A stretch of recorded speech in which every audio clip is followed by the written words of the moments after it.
Good morning, everyone. So yesterday we talked about GDP and we figured out all the factors that are calculated in GDP with consumer spending, business investment, government spending, and then exports minus imports. You did a little practice with that. Today we're going to move on to the second day of stuff on GDP, and we'll start with this. What things do not get counted in GDP? In your notes today, you should make a list of, you should have 8 things at the end of the day that we don't count in GDP each year. So again, just as a reminder, GDP measures all the final goods and services that are produced by workers in our country every single year. The first of the 8 things that isn't counted in GDP each year are things that aren't finished goods, or the term economists use are intermediate goods. Things that are part of a process of producing something, but not the final good. So like the batteries and tires that go on a car are intermediate goods. They're not the final car. We only count the final car.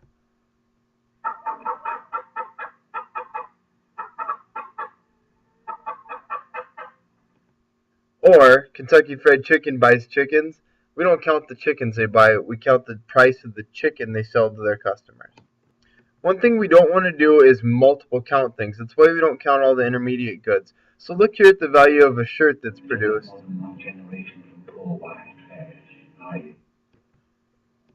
Instead of with this shirt here that you might buy at a store, counting all the different products that go along as you make it, we only count the final value of the shirt, which would be $20. If we were to add everything up as we went all along here, you could end up with $38, but really we just count the $20 price of one final good in the shirt that's sold at the store. Second thing we don't count in GDP are things that are sold for a second time. The only time we want to count something in GDP is when it's sold originally for the very first time. So if I bought a 1957 Chevrolet a few years ago because I was collecting old cars, I wouldn't count that in GDP because it was only counted in 1957. Or how about this hot rod? Mr. Flo's first car, there it was, the Oldsmobile Achieva I rolled into school with every day in style.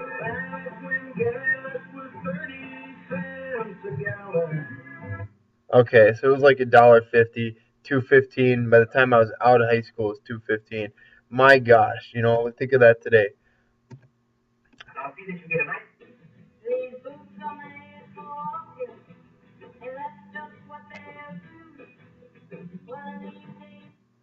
So then a salesman here, a salesman goes out and sells some shoes at a thrift store, and you wouldn't count them in 2011 at the thrift store. They were only counted the first time they were sold. Say they were Red Wing boots back 20 years ago. So we don't count secondhand sales again. If you shopped at Goodwill or in Salvation Army stores like that, if you went to a garage sale, none of that gets reported in GDP. Hey, nice clothes, gentlemen. I didn't know the Salvation Army was having a sale. Other things we don't count in GDP are things that are financial transactions, or sometimes you'll call them here as transfer payments or transfer transactions. These items include the number 3 on your list is going to be stock market transactions. When you buy stock in a company, that's not counted in GDP. And then public and private transfer payments are not counted either. So if you buy stock in a company or CDs or any share of a company, you're not actually creating anything new. You're buying part of a company that already was existing. So if I go out and buy a share of Dell Computer, that doesn't mean that Dell Computer went and produced 5 new computers as a result of me buying stock in their company. It meant that I'm just buying part of Dell that already existed. So that doesn't get counted in GDP when I buy shares of Dell stock. What the heck are you guys doing? Trying to ruin my life and make me look like a freaking idiot? So the other thing on the opposite end of that that's not counted is if you're receiving welfare payments or you're getting some kind of aid from the government, you're not getting that counted in GDP either. Again, because it's not new spending. It's just the government transferring tax dollars that have already been spent to somebody at the lower end of the income distribution or the lower end of the economy, and that money, until it gets spent to buy something that's been produced, actually doesn't count in GDP when it's just given from the government to somebody else. The other thing would be, like, say you get money for Christmas from your parents, or you get an allowance or some kind of incentive from your parents. That money doesn't get counted in GDP either until it gets spent. Another thing that often doesn't get reported in GDP is legal business activity that people don't turn around and report as money or income they've made. So this would be what we call the this would be the underground economy. So you're going to go get LASIK surgery from a surgeon that you know personally. I can see things no one else can see. And because you happen to know the doctor doesn't report the $500 you paid him in cash instead of going and actually paying the full price of the doctor's visit you might have paid if you didn't know the doctor. All right, I got a leg, 3 breasts, and a wing. Well, how do you find clothes that fit? We don't like our waitresses to have hairy lips. So what about a waitress that doesn't report all of her tips? My teeth have never been whiter. Or a dentist that doesn't maybe charge you everything for the price of teeth whitening if you happen to know the person. Those are all legal activities, things that you can do, be it eye doctor, a waitress, or a dentist, but that doesn't mean that they always report all of the income they made, which should count towards GDP, but it doesn't. So number 6 out of the 8 things not counted in GDP is illegal business activity that isn't reported. Naturally, if you're making crack cocaine in your garage, you're not going to report to the government that you're making that and profiting off of it just so they can count it in GDP. That doesn't make any sense. So all this illegal business activity, a lot of people think illegal things are making up a third at least of the underground economy. Things that we tend to hear as part of the black market: gambling, drugs, prostitution, money laundering, stuff like that. Give me your money. And just what is money laundering? Well, Judd, I know you're back there wondering, this is what money laundering looks like when you wash your money, right? I can't believe what a bunch of nerds we are. We're looking up money laundering in a dictionary. We get caught laundering money, we're not going to white-collar resort prison. No. I will pay you $1 million. So then you have maybe somebody that is in active prostitution. So here's a list of all the items that they figure every year and the profit that is made on both legal and illegal activity that isn't reported. It'd be another $900 billion at least in money that would be counted towards our GDP that is not, because people don't report it for whatever reason. You know, an interesting fact I've read a couple times is the IRS reports that an income tax that is not reported every year in terms of illegal underground activity, your drugs, prostitution, gambling, that kind of stuff that people don't report in terms of income they're making, is $300 billion we don't get in tax money that people aren't reporting from drug sales and things like that. Look at how we compare to the rest of the world in terms of illegal underground things going on. You can see the country of Mexico, about 30% of their GDP is figured to be underground or illegal activity. We're quite a bit lower than that, but people still think there's about 10%, close to 10%, of everything that happens in the U.S. is illegal and not reported. The 7th item not counted in GDP are what are called non-market transactions. What we mean by that is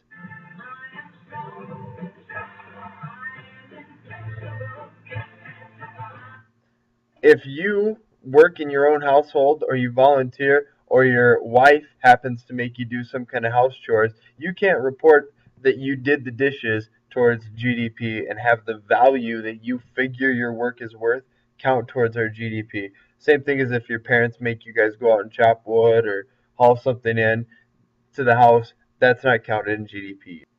So the moral of the story here is, don't marry your maid or your yard man or, well, like your gym instructor. Because you can't count any of those things that you're busy doing towards GDP. And number 8, the last thing that we don't count in GDP, we already know this. We only count stuff that is made on American soil. So if there's a U.S. corporation that's producing things overseas, even though they're a U.S. company, if they're not making it here, we don't count it in our GDP every year.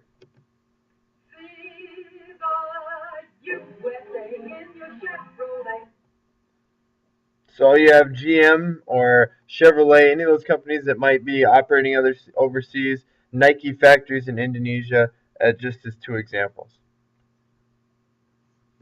So as a quick refresher, you can stop the slide presentation here if you need to for everyone to write down notes. But here's the 8 things that are not counted in GDP if you've missed them earlier. Each of these items, as they would present themselves, we would not see counted in that total amount of consumer spending, business investment, government spending, and exports and imports that go towards our GDP every year. So then the question becomes, what about certain items? Like, would this count? Well, it depends whether this woman cleaning the window is she a maid or is she a housewife doing this at home who just is like a stay-at-home mom? If she's a maid, it counts. If she stays at home, a stay-at-home mom, it's a non-market transaction that wouldn't count.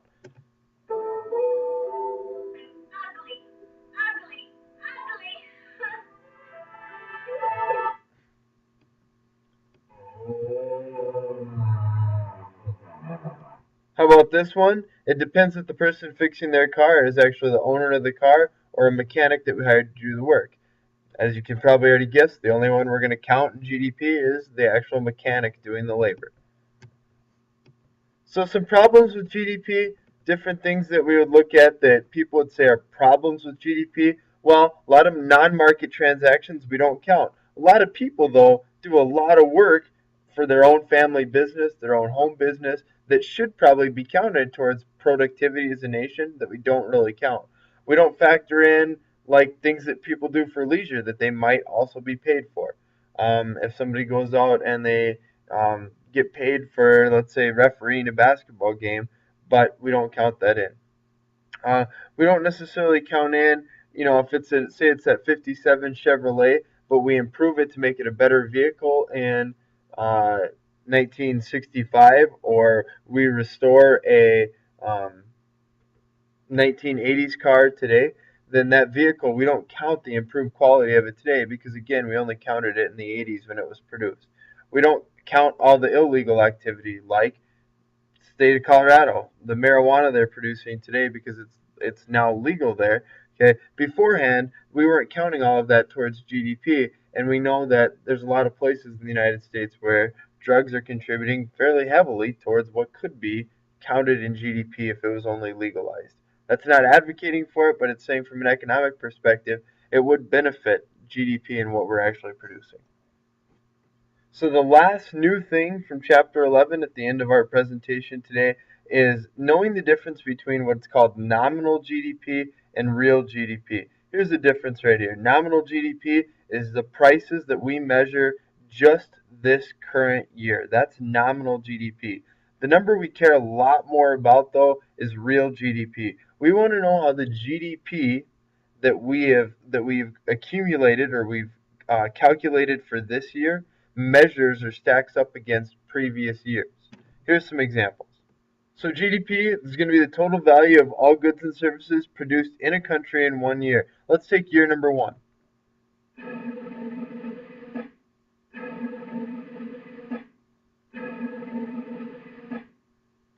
In year number 1, we produced 3 hamburgers. Each hamburger is $2 a piece. So our total GDP, all consumer spending here probably, would be $6. That's our nominal GDP for just this year at current prices. The base year then is the benchmark year that we're comparing other years to.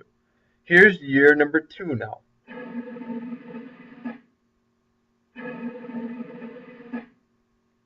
You can see we've actually produced in year number 2 1 less hamburger, but you'll notice the price has gone up.